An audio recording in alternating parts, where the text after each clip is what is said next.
up, my martial arts nerds? Welcome back to Style Solutions. Today we're talking about what to do with a point fighter. Point fighters are vastly underrated, I think. I think a lot of people overestimate their ability to fight a point fighter. Particularly when you talk about boxers, Muay Thai guys, MMA guys. They don't understand how difficult it is to fight these guys once they've cross-trained. Now, I will say this much.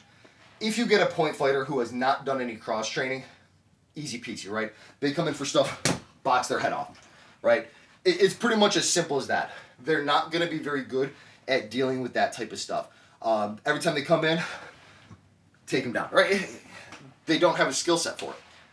The problem becomes when you talk about guys like we just got done doing a Michael Venom Page breakdown. Wonder Boy just had an amazing fight against Kevin Holland. When you get guys like that who have cross-trained and they know your game, they know the boxing, they know the Muay Thai, they know this stuff, they have a wrestling background.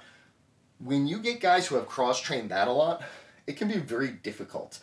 A lot of these guys are a lot better than you might expect, and they know your game, but you don't know theirs. Now, there's a couple things that you can do. Let's talk about first some of the challenges of fighting a point fighter. The biggest challenges are this. One is they're going to maintain this outside range, and what they want to do is have a flash in the pan exchange and then disconnect.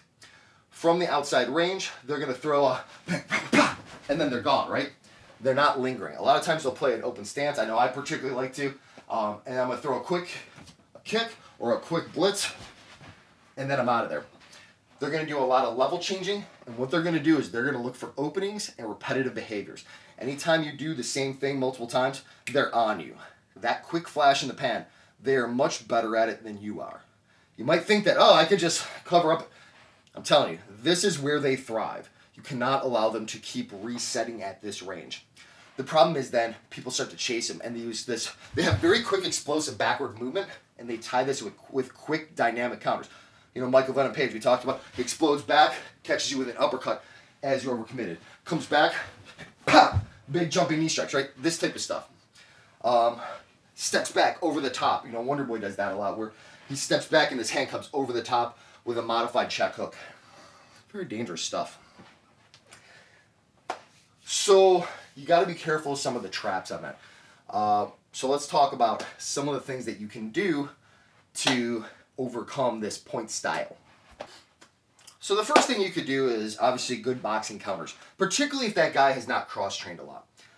If the guy's cross-trained a lot, he's probably got a lot of solutions for it. So that's going to call for a little bit of diversity in your attacks. You need to have about 2 to 3 solid counters that you can bounce between, so he's never sure which one's coming. If you do a counter cross every time, I'm going to tell you right now, if I come in here and every time I do this, you throw a counter cross, I'm going to feint, draw out the cross, pop, and then you're going to be eating my spin hook kick. You know what I mean? Like, that's the type of stuff you're going to run into. I'm going to come back here, draw out your counter cross, and then start using that exposure to start hitting you with kicks to the midsection. Kicks to the midsection, right? Drawing up, blitzing over top of it. So you have to be careful not to reuse the same thing. A lot of times you see this in MMA where guys will just sit by, every time they come in, they stay tight. Point fighters are really good at taking advantage of repetitive behaviors. On top of that, you know, this is where, you know, even something as simple as like doing a check hook, a cross, and a counter front kick. Those 3 things, bounce between those so that they're never sure which one's coming, right? So that you throw the cross, then they come in for it, and you throw the front kick. You know what I mean? Something like that. Or you step in and do a tie cut kick and kick out their base leg. That's the way that you break down guys like that.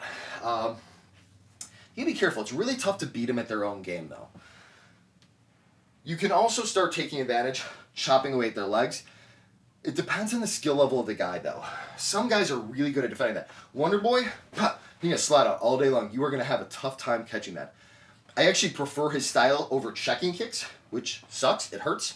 And I think it's a little bit harder. I think stepping back, it's much easier to defend because then I don't have to figure out which way I have to turn my leg depending on what you're throwing. All I do is just get my foot out of there. And I can use this for takedown defense too. As far as defeating their front leg game, if you get a guy who's playing a lot of front leg kicks, right, this can be a bitch because they're level changing and stuff like that. I don't like to reach down. Some guys like to come here and try to catch stuff or reach down and block it. That can get you into a lot of trouble if you're not experienced at it. I like to just come in here And either when that front leg comes up, scoop it aside, or just get on top of it, right? Get on top of it. So as the leg comes up, you go, nope, I'm on top, and you knock it down, and you can even follow it with a counter kick. So they go to lift their leg up, you scoop, pop, and counter kick them. That type of stuff is wonderful. That's how I would generally counter them. But mostly what I like to do is put a lot of forward pressure on them without chasing them. Like I said, if you chase them, it's pop, pop. You're going to walk into some bad shots. They're looking for it, right? So what you have to do is slowly walk them down. And I like kind of like a Peter Yan style, where I play very tight here. And then I absorb, deflect, and counter, right? As I back them up, I'm cutting off space by moving parallel with them, not circling around to find them. I cut off parallel, right? Then, as they start trying to escape out this way, I start using attacks on this side to cut off their escape. One of the things I like to do is if I get a guy who likes to roll out, you know, they might roll out in frame. As they do that, I'm looking for an uppercut here to catch them as they start to roll out. Or maybe I come in here and I leg kick as they start to go this direction. If you have a good turning back kick, this is a good time to throw it. As they cut this way, you catch them with it. Meanwhile, if they cut this way, you catch them with the roundhouse kick here. And you pin them. Once you've got them so that they're limited a little bit, this is a good time to come in here and start engaging in some clinch techniques. Getting into a tie clinch, getting into an over-under, coming in here, starting to take them down. That's how I like to do it. If you chase after them and you run after them, you're going to eat shots. You know, it's like if you ever watch like Sugar Sean, how he backs up and he catches people as they come forward. No bueno. So instead, you cut off their escapes, you slowly walk them down, you stay tight. Then, when you're ready to, you come in here and you start getting on the hips and stuff like that. Using that body clinch, pinning him to a wall, taking him down, stuff like that. As far as catching kicks, I kind of briefly touched on this, but the principle is pretty much, you know, a lot of people like to catch kicks that come to the body, come to the leg. Head kicks, you're going to have a really tough time catching those. But if the guy's kicking a lot to your body or to your leg, you know, maybe you can catch it, but maybe you get kicked in the face. I would say it's better to just let it go, defend, and move on. What I will say also that can sometimes work really well is a high volume of striking when you do forward pressure on them. You got to be careful because, like I said, they're good at counters, so you can't be too just chasing after them with your head down. But if you're tight and you're playing a tight game where you're putting a lot on them and you're making them constantly think about stuff, it's very frustrating. Point fighters don't like that. They don't like to be pressured back, and they don't like a lot of hands coming at them.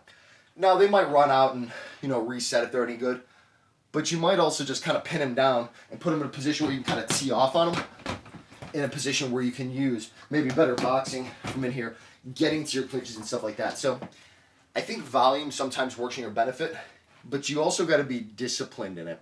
Use a lot of built-in defenses. Pop, pop, pop, pop, right? Don't be just swinging for the fences with your chin high and with your guard down. They're going to catch you. As soon as I start doing this, right, this is when they're going to take advantage of it, lean back and catch you with something, right? So I would say there's kind of a balance in there where if you are going to walk them down, be disciplined.